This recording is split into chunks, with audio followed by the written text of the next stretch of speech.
This is your final trial, Madeline. Are you ready? One question. What happens if I say no? What if I decide I don't want to work for you after all? We'd be disappointed, of course. But it's always your choice. And speaking of choices...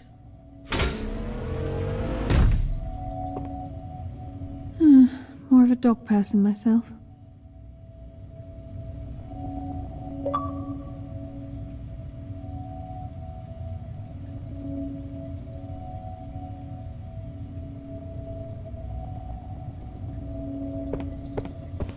In that box is $2 million of untraceable cash.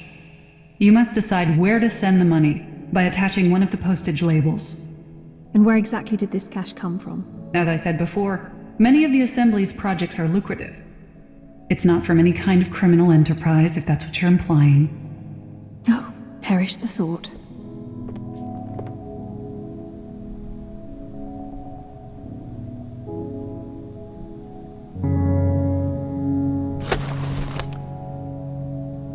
You can give it to charity. We assume the Salzburg Cross Foundation would be your favored recipient, and they would certainly appreciate such a donation.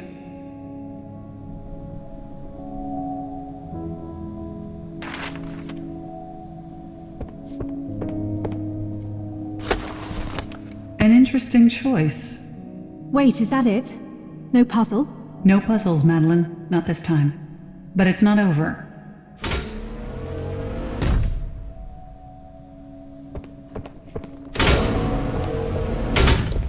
Two patients, both in need of a life-saving kidney transplant.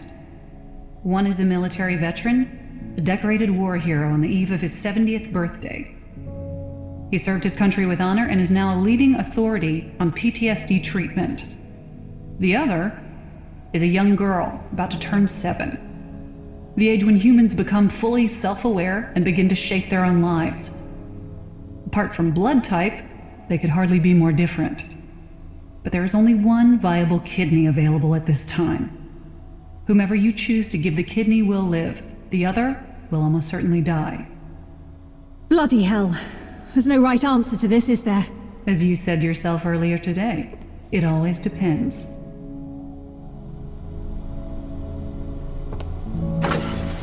So this box contains the transplant. Oh God. I thought it'd be a model.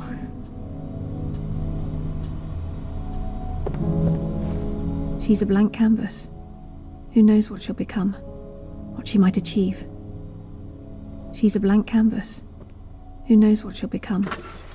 Is it for us to judge things she hasn't even done yet? Poor child. She has a whole life ahead. Your choice has been noted.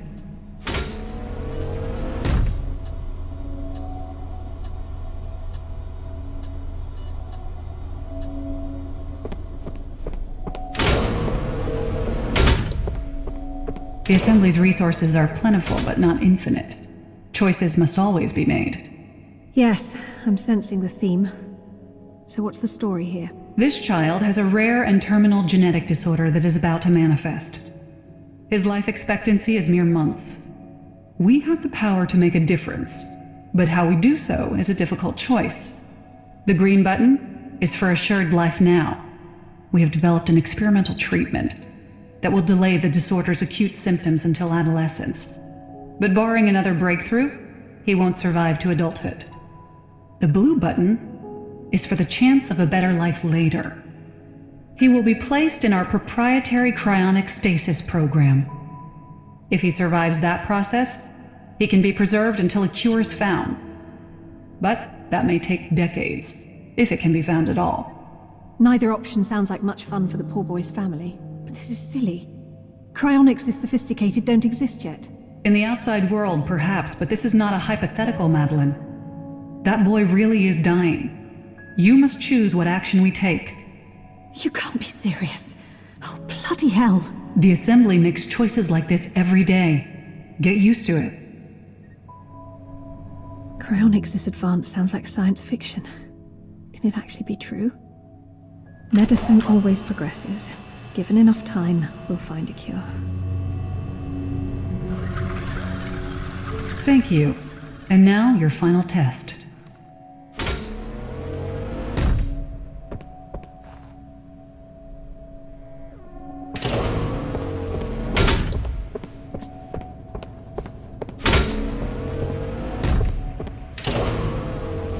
So, where am I? What's going on? Shit! Dad? All the way from England. This is why I had to step out for a while earlier. But... what's going on? What are you doing to him? Us? Nothing. But you. That man destroyed your career, Madeline. He betrayed you and your mother and set your work back by years. Your husband left because of him. You had to flee the country because of him. All because he didn't trust you. He didn't believe in you. All right. I get the message. You're a survivor, Madeline. You came to us and we can help you fulfill your destiny. But not before you make him pay for what he did. For all the pain he caused. Push the button, Madeline. Push it! Oh, God. Go on! Scream, you bastard! Oh, shit.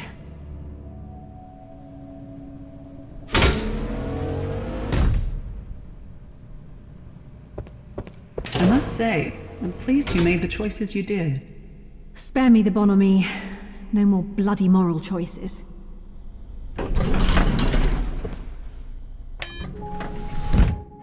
Hello, Madeline.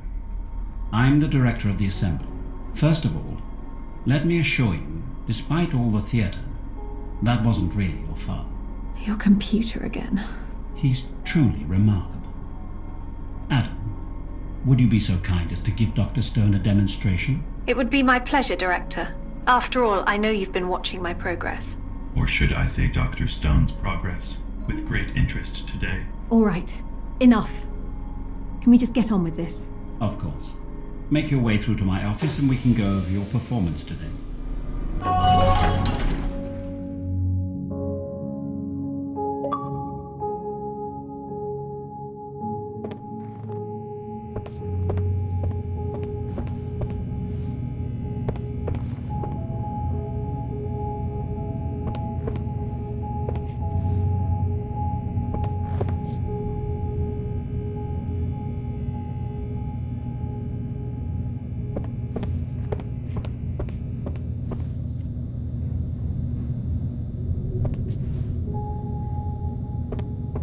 Congratulations, Madeline.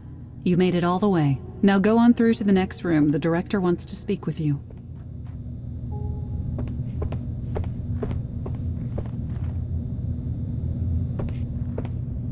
Good to meet you at last, Dr. Stone. Please take a seat. May I call you Madeline? I suppose so. Your colleague's been doing it all day. Thank you. I've been watching with interest, and I know Dr. Chavez has too. I think her intention was to recruit you for her own work, on a project called Pinfeather.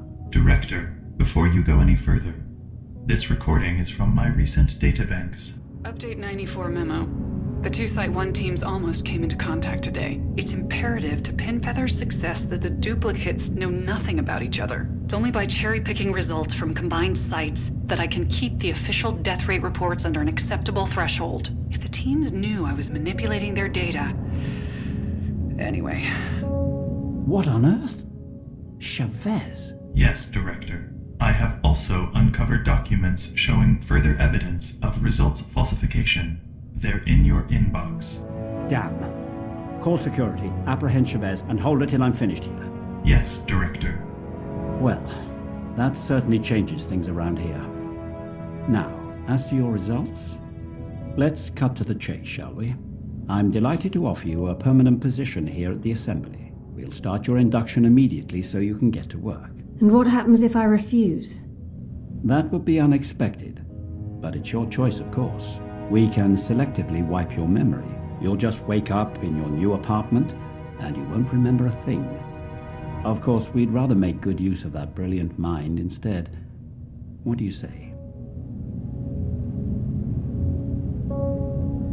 What's this? Sunglasses? Much more than that. It's a prototype augmentation headset. We call it the Memo. You'll find it contains a full breakdown of your trial results.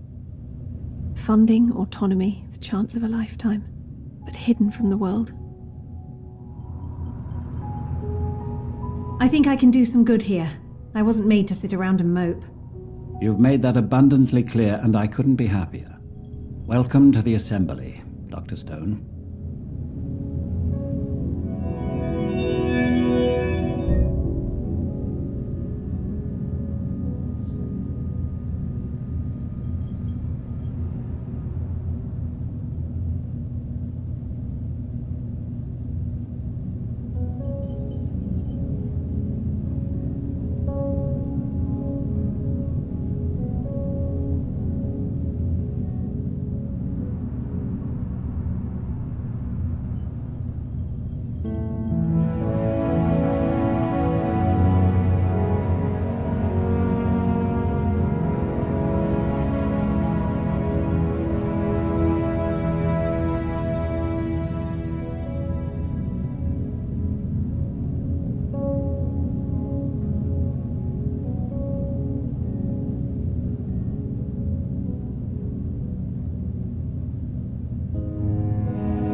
All right.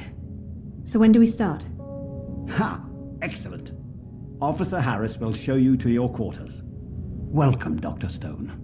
Welcome to the future.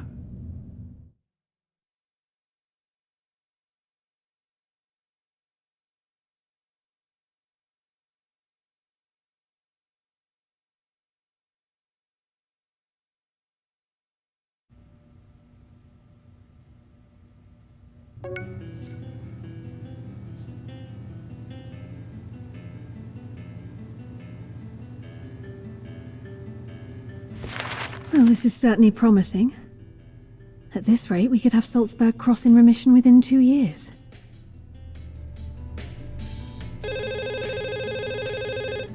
Dr. Stone, this is the Director. How are you enjoying your first week with us? Very much, thank you, Director. I think I made the right decision. I had no doubt you would, Madeline. Just remember... I know. The price of truth is discretion. You can rely on me, Director. Live now from Calico Island. Michelle? Thanks, Tom.